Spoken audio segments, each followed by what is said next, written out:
Hello అండి, నమస్తే. Welcome to my channel.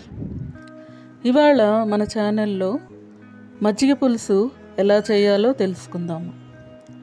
ఈ మజ్జిగ పులుసు చాలామందికి ఫేవరెట్ అండోయ్. ఇంట్లో పెరుగు ఎక్కువ మిగిలినప్పుడు చేసుకునే వంటకం ఇది. దీనికి నేను ఒక 1/2 లీటర్ పెరుగు, దీనికి కొద్దిగా కొబ్బరి కూడా ఎక్కువ పడుతుందండి. నేను ఇక్కడ సగం చిప్ప కొబ్బరి, ఒక 10-12 పచ్చిమిర్చి, ఒక 1/2 ఇంచ్ అల్లం, కొద్దిగా కొత్తిమీర తీసుకున్నాను. ఈ కొబ్బరి, పచ్చిమిర్చి, అల్లం 3 వేసేసి మిక్సీలో మెత్తగా ఈ రకంగా రుబ్బుకోవాలి. తర్వాత ఈ మిశ్రమాన్ని మనం ఒక గిన్నెలో పెరుగు తీసుకొని అందులో కలుపుకొని తగినంత ఉప్పు, కొద్దిగా పసుపు వేసి ఇలా మిశ్రమాన్నంతా చక్కగా కలిసేట్టు కొద్దిగా నీళ్లు పోసి చక్కగా కలుపుకోవాలి. ఈ మజ్జిగ పులుసులోకి ఎక్కువగా బెండకాయ ముక్కలు వేస్తే బాగుంటుంది. కొంతమంది సొరకాయ కూడా వాడుకుంటారు. మరికొంతమంది ఆనియన్స్ కూడా వేసుకుంటారండి, వాళ్ళ టేస్ట్కి తగ్గట్టుగా.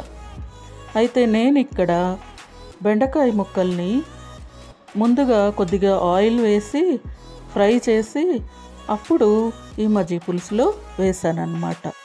అందువల్ల ఏంటంటే ఈ బెండకాయకి ఉన్న జిగురు ఏది కూడా పులుసులోకి పట్టకుండా ఉంటుంది. ఇదిగోండి, ఈ రకంగా చక్కగా ఫ్రై చేసుకొని పులుసులో వేసుకొని ఈ మజ్జిగ పులుసుని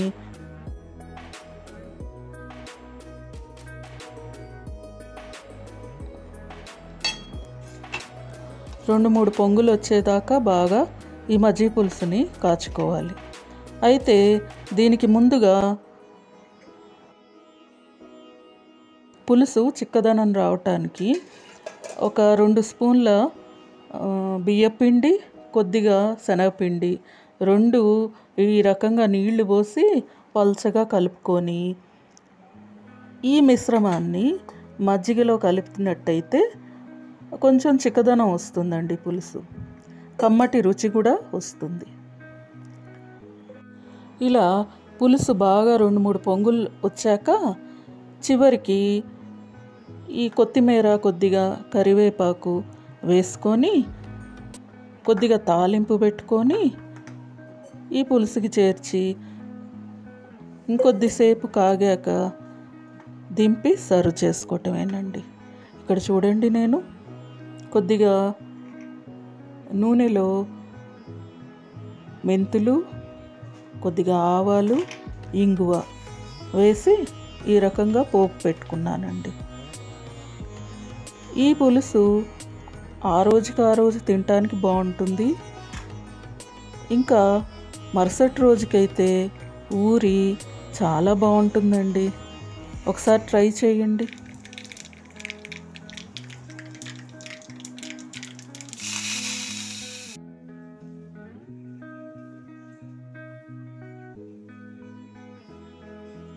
నా వంటలు మీకు నచ్చినట్టయితే షేర్ చేయండి, లైక్ చేయండి, సబ్స్క్రైబ్ చేయండి. Thank you.